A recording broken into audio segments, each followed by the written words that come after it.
또다시 3.1절을 맞이했습니다. 지금부터 101년 전에 오늘 전국 방방곡곡에서는 일제의 그 시퍼런 총칼을 두려워하지 않고 온 국민이 하나 되어서 대한독립 만세를 외쳤습니다. 이렇게 온 국민이 평화적으로 동시에 일시에 일어나서 독립운동을 외친 것은 세계 역사상 그 유래를 찾아볼 수 없는 전무후무한 사건이었습니다. 이 같은 쾌거를 이룰 수 있었던 원동력은 바로 한국교회였어요.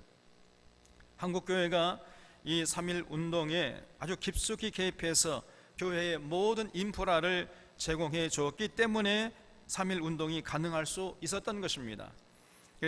교회가 각 지역마다 거점이 되어가지고 모든 연락과 조직망의 통로가 되어줬던 거예요. 또 성도들이 적극적으로 나와가지고 태극기를 만들고 독립선언문을 인쇄하고 전국적으로 배포해서 한날 한시에 동시다발적으로 만세 운동을 가능토록 이렇게 했던 것입니다. 그래서 이 3.1 운동에 우리 한국교회가 아주 깊숙이 개입했던 것이에요. 또 독립선언문에 서명한 사람 33인 중에 16명이 기독교인이었습니다. 그래서 이 독립선언문에는 성경의 가르침과 성경의 정신이 고스란히 녹아 있어요. 우리 조선이 독립한 나라임과 조선 사람이 자주적인 민족임을 선언하노라.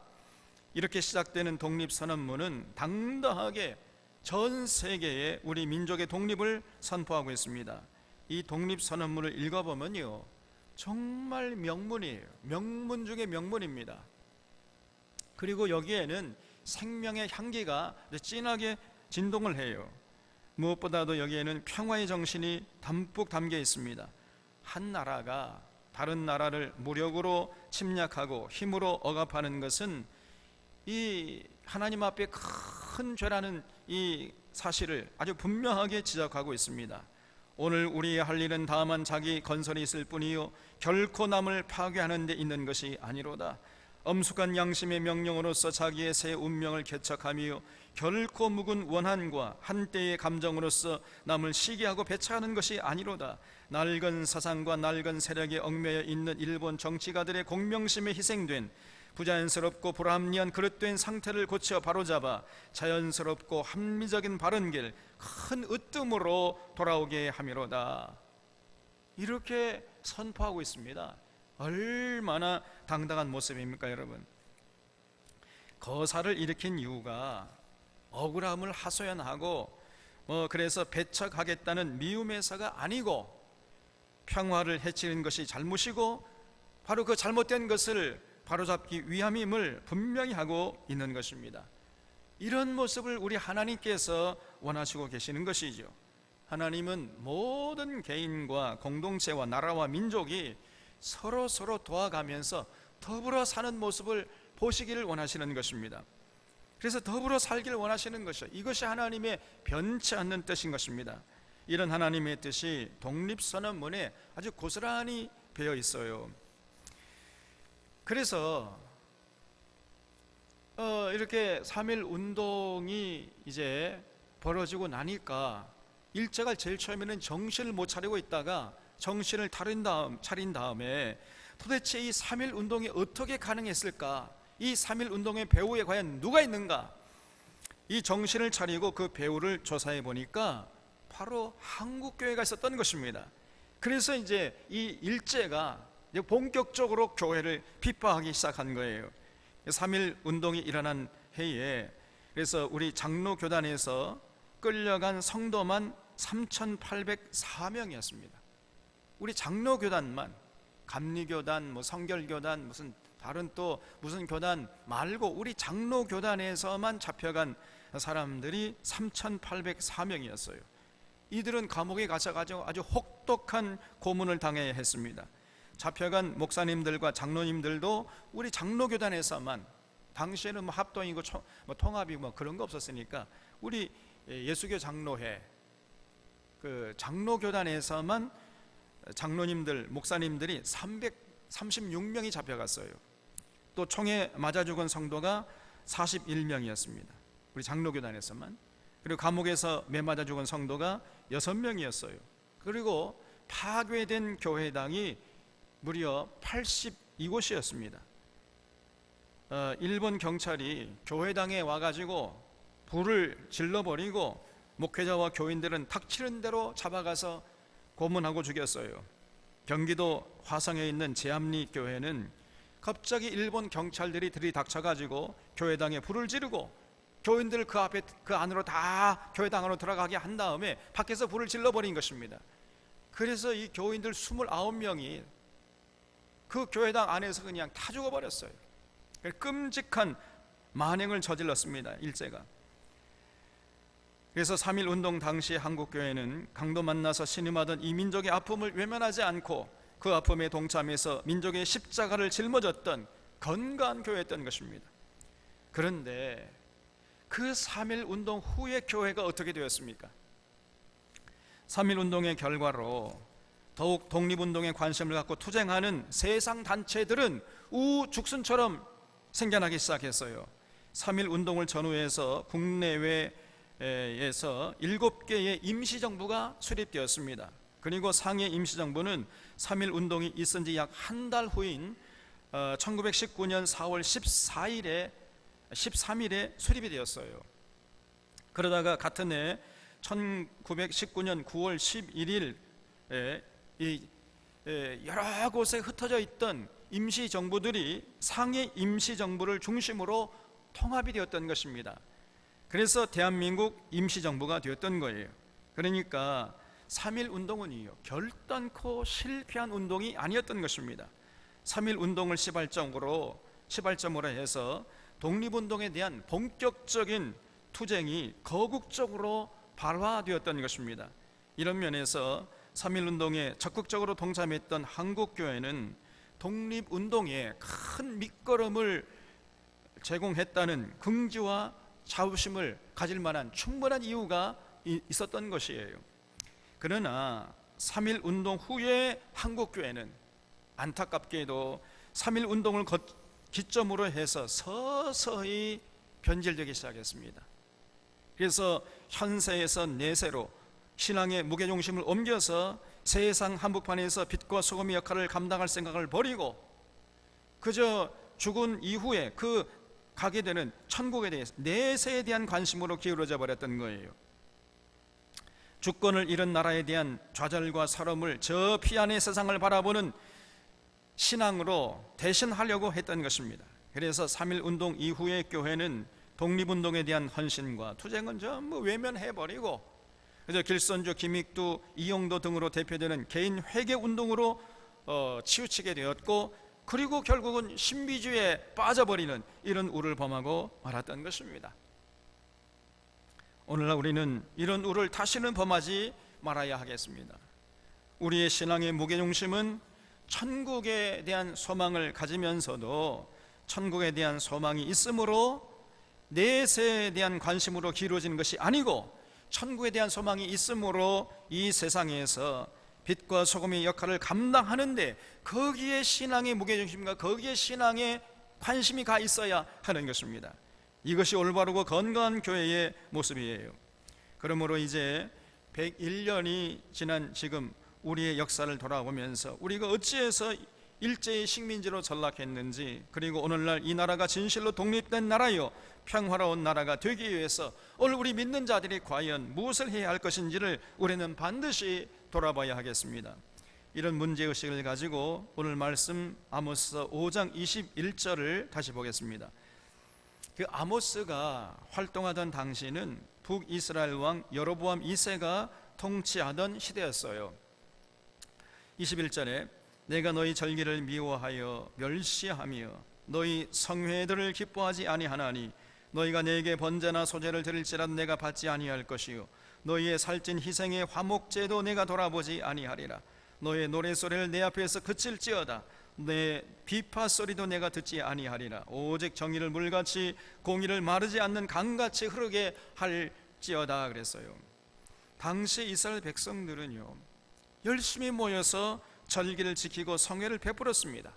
열심히 번제나 소제를 갖다 바쳤어요. 열심히 또 찬양도 했습니다.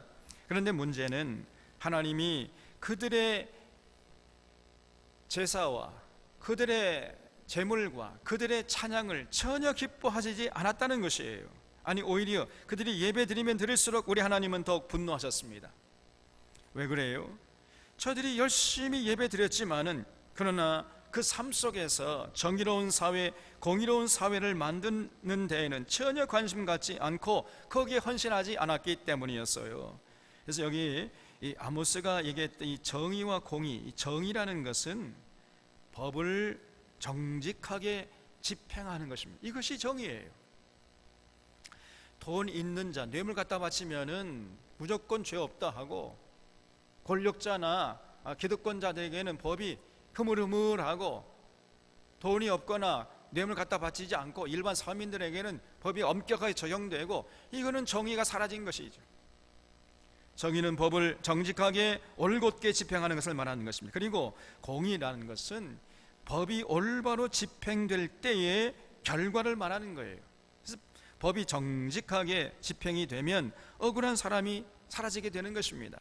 모든 사람들이 행복하게 더불어 사는 세상이 되는 것이죠. 다시 말해서 정의가 강물처럼 흐르게 되면 그럼 반드시 그 세상은 공의로운 세상이 되는 것입니다. 하나님이 진정으로 원하시는 것은 바로 이렇게 살아가라는 것이었어요. 그러면 개인은 평안하고 사회는 평화롭고 국력은 강해져서 감히 이반 민족이 쳐들어올 수 없게 되는 것입니다. 그러므로 반드시 모든 성도들은 하나님의 정의와 공의가 강물처럼 흐르도록 하는데 관심을 갖고 헌신해야 하는 것이에요. 그런데 당시에 이 여로보암 2세 시대의 북이스라엘 백성들은 거기에 관심이 없었던 것입니다. 그 대신에 그들은 오직 그저 돈에 눈이 멀어서 살았습니다. 다시 말씀드려서 하나님을 섬기는 것이 아니라 바알을 섬기면서 살았던 것이에요. 그래서 권력자들은 권력을 남용하고, 재판관들은 전부 뇌물 받아 먹고, 제사장들은 하나님을 두려워하는 것이 아니라 권력자를 두려워하면서 권력자의 죽은 노릇이나 하고 앉아있고, 상인들은 거짓 저울과 거짓 추를 가지고 부당 이득을 챙겼던 것입니다. 그리고 와서 하나님께 예배를 드렸던 거예요. 그러니 어떻게 하나님께서 그들이 드리는 예배를 기뻐 받으시겠습니까?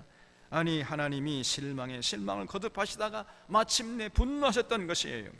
저들이 아무리 예배를 열심히 드려도 하나님은 받지 않으셨습니다.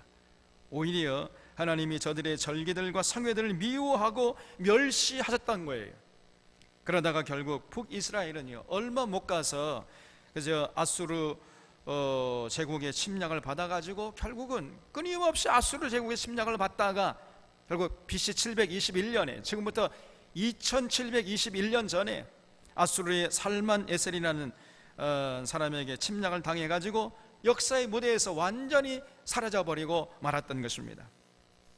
그런데 불행하게도 과거 100년 전에 우리나라의 모습이 꼭 이런 모습이었던 것이에요. 조선시대 말기의 사회 풍경은 그야말로 하나님을 분노케 했던 아모스 시대와 너무나 유사합니다. 당시 조선 말기에는 탐관 오리들이 판을 치고 있었습니다. 탐관 오리들의 수탈과 억압에 백성들의 고통과 한숨이 하늘을 찌르고 있었던 거예요. 그런가 하면은 이 나라의 이 권력층들, 나라의 지도층들은 그저 날이 지는지 새는지도 모르고 당파 싸움으로 세월을 보내고 있었습니다. 대원군과 명성황후가 싸웠고, 개화파와 수구파가 싸웠고, 일본을 추종하는 친일파, 청나라를 추종하는 친청파, 러시아를 추종하는 친러파, 미국을 추종하는 친미파로 이렇게 사분오열돼 가지고 서로 으르렁거리면서 싸웠던 거예요. 그러니 나라가 어떻게 되었겠습니까, 여러분? 나라의 기강이 무너졌는데 특별히 이제 토지 제도가 문란해졌고 조세 제도가 문란해져 가지고 엉망진창이 되고 말았습니다. 조선 시대에는 군포라는 세금 제도가 있었어요. 그래서 16살부터 60살까지 남자가 이제 군대에 가야 되는데, 남자에게 그 군대 가지 않는 대신에 1년에 배 한 필씩을 나라에다가 바치면은 군대 가는 의무를 면해주는 이런 군포 제도가 있었던 것입니다. 그래서 농민들은 열심히 농사지어서 군포를 바치는 것이 군대에 가는 것보다 훨씬 살림에 보탬이 되었기 때문에 이 군포제도가 상당히 농민들에게는 유익한 이런 제도였어요. 그런데 나중에 이것이 변질되어 가지고 탐관 오리들이 60세가 지났음에도 불구하고 자꾸 군포를 내라고 윽박질렀다는 것이에요. 심지어는 죽은 사람에게도 군포를 매겼던 거예요. 사람이 이미 죽었는데 죽은 사람에게도 군포를 매겨가지고 그 가족들에게 군포 내라고 이렇게 해서 약탈해 갔던 것입니다. 이거를 백골징포라고 그래요. 또 갓난 아기들에게도 세금을 매겨가지고 군포를 내라 그랬어요. 이거를 황구청점이라고 합니다. 또 만약에 군포를 내지 못하면 가족이 대신 내게 했는데 이거를 족징이라고 그랬어요. 심지어는 어떤 마을에 그 어떤 가정이 군포를 내지 못하잖아요. 그러면 같은 마을에 산다는 이유로 그 마을 사람이 군포를 내게 했어요. 이거를 인징이라고 그랬습니다. 또 실제로 소유하지 않는 토지에도 세금을 부과했어요. 그래가지고 강탈했습니다. 또 전혀 농사를 지을 수 없는 이런 척박한 황무지에도 세금을 매겨가지고 그리고 세금을 약탈해 갔던 것, 강제로 강탈해 갔던 것입니다. 이러니 어떻게 이 국민들이 살 수가 있었겠습니까, 여러분? 반대로 지방의 토 세력들은 토지를 너무 많이 소유하고도 제대로 세금을 내지 않았습니다. 그러니 나라의 재정은 바닥이 났고 이러니 나라가 힘을 잃는 것은 너무나 당연한 것이었어요. 토지를 가진 양반들은 온갖 방법을 동원해서 세금을 포탈했고 농민들은 아무리 열심히 농사를 지어도 그저 남는 것이 없었습니다. 온갖 세금으로 각종 명목으로 그저 강탈하고 약탈해 가니까 그러고 나면은 남는 것이 없었던 것입니다. 그래서 농민들은 춘궁기만 되면은 먹을 것이 없어가지고 산으로 들러 나가서 나무 뿌리를 캐서 먹고 살았던 거예요. 양반집에는 창고에 쌀이 썩어가고 그 양반집 창고의 쥐들은 토실토실 쌀이 쪘는데 1년 내내 농사를 지은 농민들의 자식들은 굶주림으로 죽어갔던 것입니다. 더불어 살라는 하나님의 정의와 공의가 완전히 무너졌던 것이에요. 이러니 이 백성들의 입에서 이놈의 이 망할 놈의 세상 이런 한숨이 저절로 나왔던 것입니다. 그래서 이 참다 못한 이 농민들이 결국은 들고 일어나는 것이 농민봉기였어요. 조선시대 말기에는요 끊임없는 밀란이 이어졌던 것입니다. 그만큼 탐관 오리들이 기승을 부렸고 그만큼 나라의 질서가 무너졌던 것이에요. 결국 가난에 찌들었던 백성들은 이 전봉준을 중심으로 해가지고 통학혁명을 일으켰습니다. 그런데 이 조정의 무능한 대신들이 탐관 오리들을 색출해서 벌을 줘가지고 나라의 정의를 세워가지고 백성들의 그 원망을, 그 백성들의 원성을 달래주는, 백성들의 불만을 조금 해소시키는 이러한 일에 관심을 갖기는커녕 오히려 일본 군대를 국내로 들여오게 해가지고는 무자비하게 이 국민들을 탄압했던 것이 참으로 동탄스럽고 개탄스러운 노릇이 아닐 수가 없었던 것입니다. 100년 전에 우리의 이 조정 대신들이 이런 어리석음을 범했던 것이에요. 그때부터 일본이 이 나라에 돌아보니까요, 참 이 나라가요 너무너무 기름지거든요. 그래서 이 나라에 대한 침략의 야욕을 버리지 못하고 있다가 그 후에 러일 전쟁에서 승리한 일본이 미국과 카스라 테프트 밀약을 체결했습니다. 여러분 1905년 7월 29일에 7월 29일이 제 생일인데 하필이면 이 7월 29일에 모여가지고 미국과 일본의 이 대표들이 모여가지고 카스라 테프트 밀약을 체결한 거예요. 그래서 이 도쿄에서 미국은 필리핀을 식민지로 삼을 테니까 그걸 눈 감아줘라. 그 대신에 일본은 조선을 식민지로 삼는 것 우리도 눈 감아주겠다. 이렇게 서로 밀약을 맺은 거예요, 미국과 일본이. 그래서 결국 조선은 1905년 11월에 일본과 을사보호 조약을 체결함으로 외교권을 박탈당했습니다. 그러다가 1910년에 결국 한일 합방을 거쳐서 마침내 일본의 식민지 통치로 전락하게 되었던 거예요. 이렇게 해서 나라를 잃은 다음에 백성들의 삶이 어떻게 되었습니까? 더욱 삶이 피폐해졌던 것이에요. 일제는 토지조사라는 명목으로 토지를 전부 국유화 시켰습니다. 그리고 그 토지를 일제에게 아부하는 몇몇의 그 극소수의 친일 지주들에게 다 나눠줘 버린 거예요. 그러니까 일제의 권력을 등에 업은 친일 지주들은 농민들에게 땅을 빌려주고 그 대신에 이제 소장료를 명분 삼아 가지고 온갖 수탈하고 양탈하고 강탈해 갔던 것입니다. 그러니 도대체가 이 농민들, 국민들은 살래야 살 수가 없었던 거예요. 그러니까 그렇게 수천 년 동안 조상들이 물려진 터전에서 살아오던 모든 이 농민들과 이 백성들이 그 고향을 등지고 전부 다 이렇게 북간도로 가게 됐던 것입니다. 그리고 남아있던 백성들은 도저히 살 길이 없어가지고 또 이제 들고 일어선 거예요. 그 대표적인 사건이 바로 암태도 사건이었습니다. 1924년에 전라남도 신안군에 있는 암태도의 농민들이 농사를 지었는데 이 지주들이 소장료를 무려 70%, 80%를 떼갔어요. 그러니까 쌀가마 10가마를 수확하면은 7가마 내지 8가마를 소장료로 다 가져가 버린 것입니다. 1년 내내 뼈 빠지게 농사를 지어도 손에 남는 것은 아무것도 없었어요.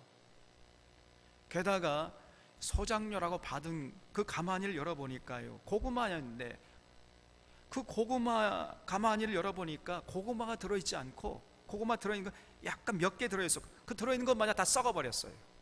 그 안에 돌들이 들어있었습니다. 그래서 이 농민들이 더 이상 참지 못하고 이제 봉기한 거예요. 들고 일어선 것이죠. 이것이 그 유명한 암태도 사건이었던 거예요.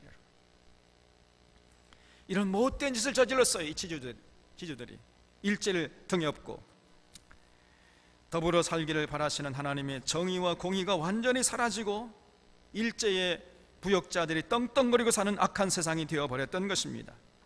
여러분, 이것이 그동안의 우리의 역사였던 것이에요. 이러한 역사적 진실 앞에서 오늘 우리 시대 우리 믿는 자들이 해야 할 일이 과연 무엇이겠습니까? 여러분, 가장 먼저 해야 할 일은 역사의 정의를 세우는 것입니다. 오늘 일제에 부역했던 친일파들을 지금이라도 우리가 청산하는 작업에 나서야 하는 것이에요. 이것이 바로 하나님의 정의와 공의를 세우는 지름길입니다. 우리는 해방 이후 지금까지 전혀 친일파를 단 한 번도 청산해 본 적이 없습니다. 프랑스는 나치 점령 이후에 곧바로 나치에 부역한 자들을 전부 숙청했어요. 나치에 협력한 판사, 외교관들을 체포하고 공직에서 전부 쫓아냈습니다. 그리고 나치 지배 아래 15일 이상 발간한 언론사들은 모조리 폐간 조치했습니다. 이러한 프랑스의 기준에 따르면은요, 저 조선일보, 동아일보는 벌써 폐간됐어야 마땅했던 거예요. 이렇게 가혹하리만큼 엄격하게 청산 절차를 밟았던 거예요. 그러나 불행히도 우리는 전혀 그렇지 못했습니다. 일제 때에 일본에 빌붙어서 나라를 유린했던 친일파들이 해방되면서 오히려 더 한 계급씩 승질을 하는 이런 어처구니 없는 일이 발생해 버린 것입니다. 그래서 이런 나라를 유린했던 친일파들은 해방되자마자 미군정에 딱 이제 빌붙어 버렸던 거예요. 그래서 반공투사로 변신을 해버렸습니다. 이들은 미군정을 등에 업고 소위 반민족 행위 특별조사위원회, 이걸 반민특위라고 그러죠, 줄여서. 이 반민특위를 조직적으로 와해시켰던 것이에요. 이승만 정권과 그 뒤에 이 미군정이 있었던 거예요. 그래서 이 미군정과 이승만 정권을 등에 업고 이런 친일파들이 반민특위를 조직적으로 와해시켰던 것입니다. 독립군을 잡아서 고문하던 자들이 애국자로 둔갑해가지고 여전히 승승 장구하면서 모든 부귀 영화를 누렸던 거예요. 아직까지도 그러한 역사는 여전히 지속되고 있는 것입니다. 세상은 변했지만 거짓과 술수를 누리던 자들의 부귀 영화는 전혀 변하지 않은 것이에요. 그 후에 이승만 정권이 온갖 부정부패를 자행하다가 결국 4.19 혁명으로 무너졌지만은 4.19 혁명 후에는 이 박정희의 군사 쿠데타가 일어났던 것입니다. 그래서 결국 군사 독재를 펼치다가 결국은 그 유신 독재로 이어졌던 것이죠. 그리고 유신 독재가 무너진 후에는 80년 서울의 봄이 잠깐 왔는가 싶더니 그 살인마 전두환이 등장해가지고 전두환 군사 독재가 시작됐던 것이에요. 이것이 지금 여기까지의 우리의 이 현대사였던 것입니다. 여러분, 이런 역사의 고비고비마다 이 친일파들은 변신에 변신을 거듭해가지고 이 죽음의 세력들과 함께 이 나라를 어둠의 구렁텅이로 몰아넣었던 것입니다. 이들이 이 역사 속에 살아남아가지고 여전히 이념과 지역감정을 부추기면서 이 나라를 혼란으로 빠뜨려 가고 있는 것이에요. 작년 2월 중순에 일본의 아베 정권이 자신의 정치적인 목적을 달성하기 위해서 동해에서 작전하고 있었던 이 광개토 대왕함에 일본의 초계기를 보내가지고 도발한 적이 있었잖아요. 바로 작년입니다, 여러분. 여기에 대해서 우리 국방부가 항의하니까, 그러면서 국제 문제로 이제 비화됐잖아요. 그러니까 당시에 나경원, 당시는 자한당이었죠, 자유한국당. 이 자한당 원내대표가 한다는 말이, 문재인 정부는 외교적 실책을 일본을 자극함으로 덮으려 한다. 동맹국인 일본을 자극하지 말라고 하면서 오히려 일본 편을 들었습니다. 이런 친일파들이 버젓이 야당의 원내대표로 있으면서 촛불혁명으로 탄생한 문재인 정부의 남북 평화 정책을 사사건건 걸고 넘어지고 있습니다. 이런 친일파 후예들, 친일파들, 이들은 남과 북의 평화적인 공존과 교류를 참지 못해요. 남과 북이 계속해서 증오와 원수로 살기를 저들은 바라고 있는 것입니다. 왜냐하면 그래야 자신들의 기득권을 유지할 수 있기 때문이에요. 그러므로 그들은 전혀 평화 공존, 평화 교류, 평화 통일을 원치 않습니다. 끊임없이 남과 북이 증오하면서 미워하면서 서로 싸우고 죽이고 죽기를 바라고 있는 것이에요. 이 땅에 청산되지 않는 이 친일파들이 우리의 역사를 끊임없이 질곡의 역사로, 분단의 역사로 이끌어 가려고 이 시간에도 발버둥치고 있는 것입니다. 그러므로 우리는 지금이라도 친일파들을 청산하는 일에 나서야 하는 것이에요. 친일파 자손들의 재산을 전부 환수하고 그 후손들은 3대 이상은, 적어도 3대 이상은 공직을 맡지 못하도록 법을 제정하도록 우리가 정치권에, 교회가 정치권에 요구해야 하고, 이런 일을 하는 시민단체들을 교회가 지원해 줘야 하는 것입니다. 그리고 올 4월 총선에서 여야를 막론하고 친일파들을 우리가 걸러내야 돼요. 절대로 이 친일파들의 후손들에게 표를 줘서 다시금 국회로 보내서는 안 되는 것입니다. 이 친일파들, 이 분단 세력들에게 다시는 표를 줘서는 안 돼요. 이것이 교회가 오늘 이 시대에 해야 할 첫 번째 과제인 것입니다. 더불어 살기를 바라시는 하나님의 정의와 공의를 강물처럼 흐르도 가는 일에 관심을 갖고 헌신해야 하는 것입니다. 둘째로 오늘 교회가 해야 할 일은 일제의 죄악상을 잊지 말아야 한다는 것입니다. 그동안 일본은 우리 민족에게 가한 고통에 대해서 전혀 회개하지 않습니다. 여호와 하나님께서는 군대의 힘으로 이웃 나라를 침략한 나라들 절대로 용서하지 않습니다. 여러분, 회개하지 않을 때는 반드시 그 죄값을 물으시는 하나님이세요. 이런 하나님을 일본이 모르고 있는 것입니다. 참으로 불쌍한 나라예요. 일본은 침략 전쟁을 일으킨 나라입니다. 그럼에도 불구하고 그들은 자신들의 과거의 역사를 전혀 인정하려고 하진 않아요. 이들은 역사를 날조하고 왜곡하는 전문가들입니다. 이들의 역사 날조 작업은 어제 오늘의 일이 아니에요. 현재 그들의 언행을 볼 때에 세월이 흐르면요, 자신들이 우리나라를 한 번도 침략한 적이 없다고 주장하고도 남을 사람들입니다. 1930년대 일본군에 의해서 무려 7만 명 이상이 학살된, 우리나라 아니고 이 중국에서 있었던 남경 학살 사건이 있었습니다. 남경에서 일본 군인들이 중국 사람들 잡아가지고 7만 명 이상을 학살했어요. 여러분 좀 놀라주세요. 7만 명입니다.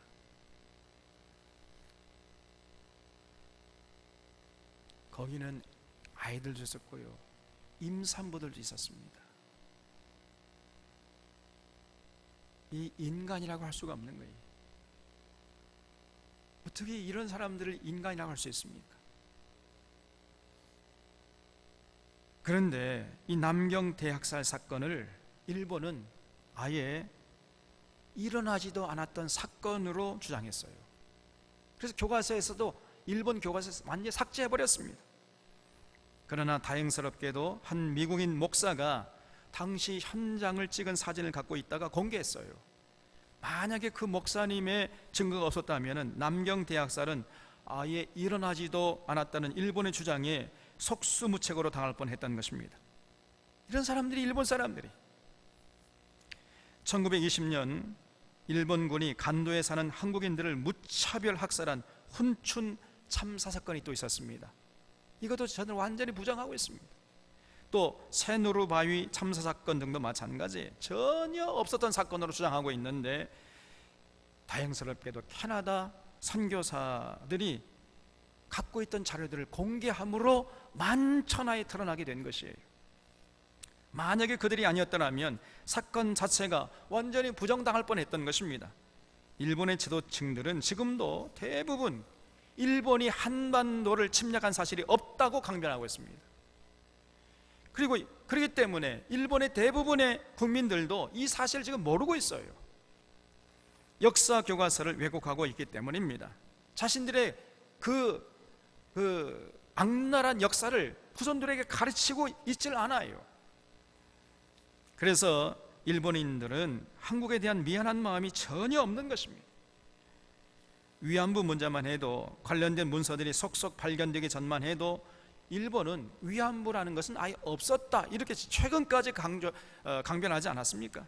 그러다가 미국 의회까지도 나서가지고 모든 거 인정하라고 이렇게 다그치니까 그때서야 마지못해서 그 사실을 지금 시인하고 있는 것입니다.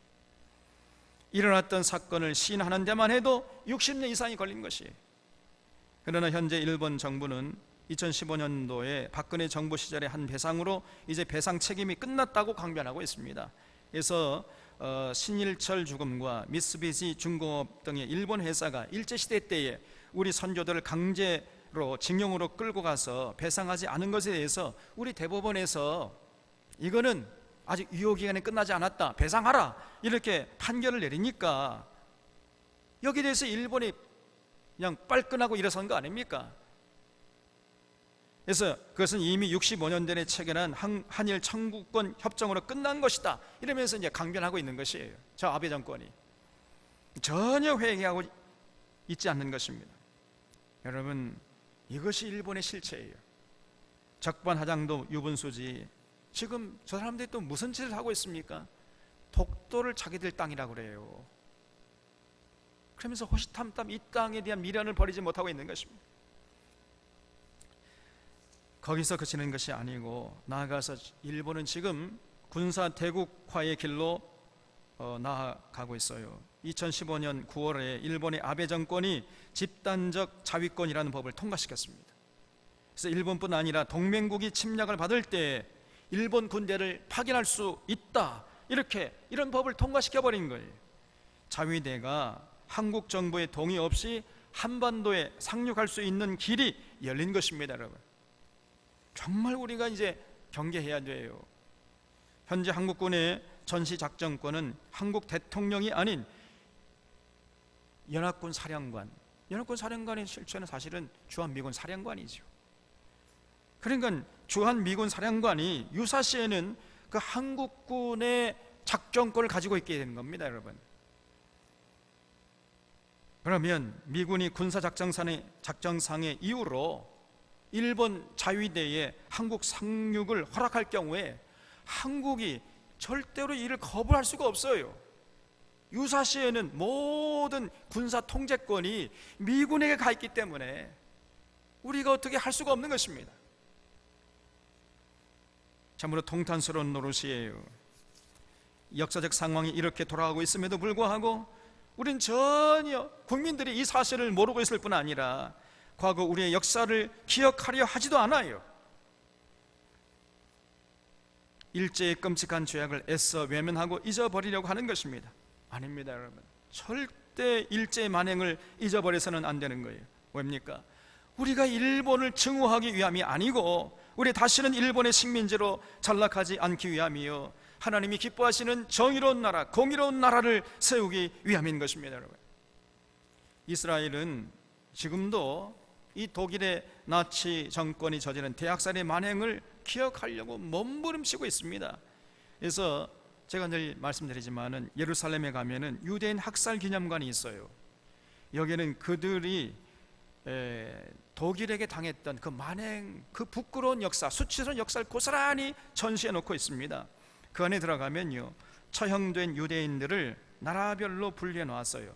한 나라에 한 기둥씩 이렇게 세워놓고 거기에 희생된 유대인들의 숫자를 기록해 놓았습니다. 어린 아이들의 이름까지도 다 기록해 놨어요. 그 밖에 수많은 참혹한 처형기구, 잔혹한 처형 장면, 학살 현장을 담은 사진들이나 증거물들을 대거 수집해서 전시해 놓았습니다.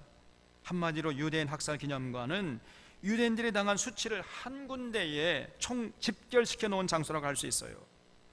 자신들이 당한 그 부끄러운 역사, 기억하고 싶지도 않은 그 끔찍해서 너무나 끔찍해가 눈 감아 버리고 싶은 그러한 역사를 고스란히 저들은 전시하고 있는 것이, 그리고 자신들의 자녀들을 의무 견학 장소로 활용하고 있습니다. 반드시 유대 청소년들은요, 그 기념관을 다녀와야 돼요. 그 전시실 2층에 가면 동판으로 이런 글귀가 쓰여 있어요. 망각은 우리를 노예로 이끌어가지만은 기억은 구원의 비밀이다. 이런 유명한 문구가 적혀 있습니다. 독일이 이스라엘에게 저지른 악행을 진심으로 회개하고 사과까지 하고 보상하고 있지 않아요? 그럼에도 불구하고 이스라엘은 이와 같이 하고 있는 것입니다. 그 이유가 무엇이겠어요? 다시금 그런 식민지 역사를 반복하지 않기 위함이요, 다시는 그런 끔찍한 고통을 당하지 않기 위함이요, 다시는 그런 노예 생활을 살지 않겠다는 의지의 결단인 것입니다. 망각은 우리를 노예로 전락시키지만은 기억은 구원의 비밀이기 때문이에요. 다시 말해서 하나님의 정의와 공의가 살아 숨쉬는 나라를 만들기 위한 밑거름으로 삼기 위해서 저들이 저렇게 몸부림치고 발버둥치고 있는 것입니다. 그러므로 우리도 우리의 선조들이 당했던 그 수치와 고통을 잊지 말고 기억해야 돼요. 일제 만행을 용서는 하되 잊지는 말아야 하는 것입니다. 저는 그걸 기억하려고 일부러 일식집에도 안 간다 그랬잖아요. 저는 일식집에 그냥 마음 놓고 들어가는 사람들 보면 이해할 수가 없습니다. 일본 문화를 부러워하고 일본 음식을 좋아하고 이런 사람 이해할 수가 없어요. 용서가 안 됩니다, 그런 사람들. 우리 일제의 만행을 용서는 하되 잊지는 말아야 하는 것입니다. 기억하는 일이 고통스럽더라도, 너무 부끄러워서 눈 감아버리고 싶다 할지라도 일제의 만행을 반드시 기억했다가 우리의 후손들에게, 우리의 자녀들에게 반드시 전해줘야 돼요. 가물거리는 기억의 촛불을 밝혀서 역사의 무대 한켠에 켜켜이 쌓여있는 일본의 만행을 들춰내는 일을 우리는 지속해야 하는 것입니다. 일본은 우리 선조들을 강제 징집해서 강제 노역을 시켰어요. 우리의 선조들을 전쟁터에 총알바지로 사용했습니다. 우리의 어머니들과 누이들을 위안부로 끌고 다녔습니다. 그것도 부족해서 우리 선조들을 생체 실험의 대상으로 유린했어요. 또 우리말을 사용하지 못하도록 하고 일본말을 사용하도록 했습니다. 우리의 이름조차도 갖지 못하게 하고 전부 일본식으로 개명하도록 했던 거예요. 이런 만행들을 우리의 자손들에게 생생하게 가르쳐야 됩니다. 여러분, 그래서 독립기념관에도 한국인 학살관, 생체실험관, 언어말살관, 위안부 참상관, 이런 전시관들을 세워서 이곳을 우리 청소년들과 청년들의 의무 견학 장소로 삼아야 돼요. 일제의 그 고통의 역사를 다시금 반복하지 않기 위해서 우리가 이를 악물고 이를 행해야 하는 것입니다. 기억은 칼을 쥐지 못한 사람들이 가질 수 있는 최대의 무기이기 때문이에요. 기억은 폭력을 사용하는 사람들을 향해서 같은 폭력으로 맞서기를 거부하는 사람들이 평화적으로 대항할 수 있는 유일한 무기이기 때문인 것입니다. 이런 차원에서 우리는 일제의 만행을 똑똑히 기억해야 돼요. 우리가 과거에 일제의 종노를 했던 일을 반드시 기억하고, 부끄럽지만 그 치욕의 역사를 그대로 우리 자손들에게 가르치고 전해야 합니다. 셋째로, 오늘 교회가 해야 할 일은 성도 한 사람 한 사람이 삶의 현장에서 하나님의 정의와 공의를 실천하는 것입니다. 이것이 성도의 나라 사랑과 연결되는 거예요. 예수 그리스도를 보내주셔서 우리의 죄를 사해 주시고 우리를 구원해 주시고 자녀 삼아 주신 하나님께서 우리에게 요구하는 것이 무엇이겠습니까, 여러분? 다른 것이 아니에요. 삶의 현장에 나아가서 거기서 공의와 정의가 꽃처럼 피어나는 세상을 만들라는 것입니다. 다시 말해서 소외받고 억울한 사람이 없는 이런 사회를 만들어 달라는 것이에요. 힘 있다고 군림하고 힘 없다고 무시당하면서 사는 세상을 절대로 만들지 말라는 것입니다. 부가 세습되고 가난이 세습되는 그런 세상 만들지 말라는 것이에요. 부자는 가만히 앉아서 떵떵거리고 살고, 가난한 사람들 새벽부터 밤늦게까지 뼈 빠지게 일을 해도 그 가난의 굴레에서 벗어날 수 없는 이런 세상을 만들지 말라는 것입니다. 억울한 사람들의 한이 하늘을 찌르는 그런 세상을 만들지 말라는 것이에요. 예수 믿는 모든 성도들은 여기에 관심을 가지고 각자 자기의 맡은 자리에서 이 하나님의 소원을 이루어드려야 하는 것입니다. 이런 하나님의 소원과 하나님의 요구는 아무리 세월이 흘러도 변함이 없어요. 이 땅에 하나님의 정의와 공의를 강같이 흐르게 하라, 그런 사회를 이루는 데 헌신하라. 하나님께서 이것을 우리들에게 요구하시는 것입니다. 그래서 권력을 준 성도들은 그 권력을 가지고 국민들을 섬기는 모습을 하나님 앞에 보여드려야 돼요. 또 재판관이 된 성도라면 뇌물 받지 말고 공정하게 재판을 잘 재판해서 억울한 사람이 없도록 해야 합니다. 또 국회의원이 된 성도는 서민들을 위하는 법을 잘 만들어서 더불어 사는 세상을 위해 헌신해야 돼요. 또 사업하거나 직장에 다니는 성도들은 자신의 맡은 일들을 정직하고 성실하게 충성스럽게 감당해야 됩니다. 이렇게 삶의 현장에서 하나님의 정의와 공의를 위해 헌신하고 와서 예배 드릴 때 그 예배를 우리 하나님께서 기뻐 받으시는 것입니다. 이런 하나님이심을 우리 사론의 교우들은 언제나 잊지 마시기를 바랍니다. 만약에 우리들이 이렇게 살게 되면은, 그래서 하나님의 정의와 공의를 강같이 흐르게 하는 데 헌신한다면, 그러면요, 작금의 코로나 사태의 주범으로 떠오르고 있는 이 신천지 같은 이단들도 사라지게 될 것입니다. 이번 코로나 바이러스 사태가 이렇게 전국적으로 확산된 것은 신천지인들이 중국의 우한에서 코로나 바이러스에 감염되어 왔기 때문임이 지금 만천하에 드러나고 있잖아요. 이들은 자신들의 교주 이만희가 영생불사한다 이렇게 굳게 믿고 있습니다. 신천지 교주 이만희가 절대로 죽지 않는다는 거예요. 영원히 산다 이렇게 믿고 있어요. 다들 이 정신병자들 아닙니까? 이런 허무맹랑한 자신들의 믿음을 전하기 위해서 저들은 거짓말을 서슴지 않고 있습니다. 그래서 신천지 이만희가 오히려 자신들의 믿음을 전하기 위해서는 거짓말도 필요하다고 이것을 모략이로 가면서 거짓말하라고 가르치고 있어요. 그래서 신천지 사람들이 입만 열면 거짓말합니다, 여러분. 자신의 부모에게도 거짓말하고, 부부 사이에도 남편이 아내에게, 아내가 남편에게 거짓말을 해야 돼요. 또 그래서 신천지에 빠지면은 가정이 깨지고 부부관계가 깨지고 부자관계가 깨져버리는 것입니다. 부모들은 자녀들을 대학 보내려고 뼈 빠지게 일을 해가지고 등록금을 대주면은 신천지에 빠진 자녀는요, 학업을 포기해버려요. 학교 가긴 갑니다. 학교 가가지고 무슨 짓을 하느냐? 강의실에 들어가지는 않고요, 포교하러 다닌다는 거예요. 학업을 포기해버립니다. 이런 신천지가 지금 이 사회에 암덩어리임을 이번 코로나 사태를 통해서 만천하에 드러나게 된 것입니다. 그리고 신천지가 그동안 정치권에 깊숙이 그 마수의 손길을 뻗쳐왔음을 이제 만천하에 드러내고 있어요.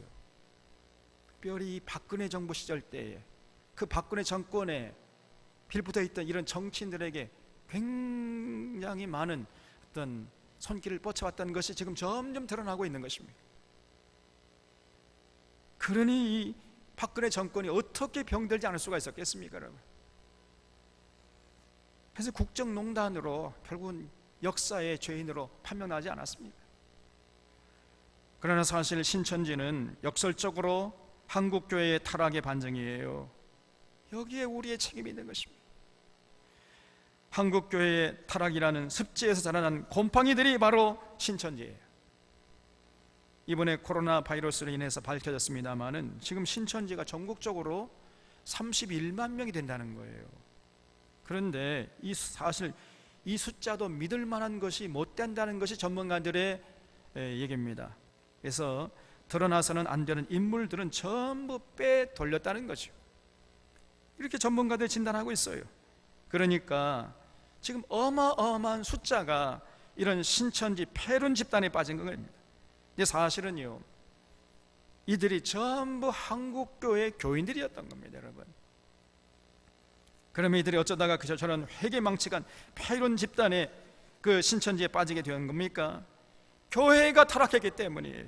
교회가 타락하지 않고 성경 66권을 바르고 빠르게 가르쳐서 성경의 은혜와 진리 가운데 기초를 둔 건강한 교회를 세워나갔다면, 그래서 그 성경의 진리의 핵심인 하나님의 정의와 공의를 세우는 데 헌신하는 건강한 교회였다면 신천지가 저렇게 창궐할 수가 없었던 거예요. 신천지는 우리 사회에 발붙이지 못했을 것이고 오늘 우리들도 이렇게 평안한 일상을 빼앗기지 않았을 것입니다. 이 모든 것들이 한국교회의 타락의 결과요, 목회자들의 책임이고 건강한 교회를 세우는데 관심이 없었던 성도들의 책임인 것입니다. 그러므로 우리 모두는 비통한 심정으로 하나님께 나아가서 회개하고 자복하는 일을 먼저 해야 돼. 다시는 이런 회개망측한 폐륜 집단에게 농락당하는 이러한 한국교회가 되지 않도록 우리가 회개하고 진실로 성경의 은혜와 진리 위에 서 있는 교회, 하나님의 정의와 공의가 강물처럼 흐르는 나라를 만드는 데 헌신하는 교회, 이런 교회를 세우는 데 헌신하기로 결단하는 우리 샤론의 교우들이 다 되시기를 바랍니다. 기도하겠습니다. 하나님 아버지,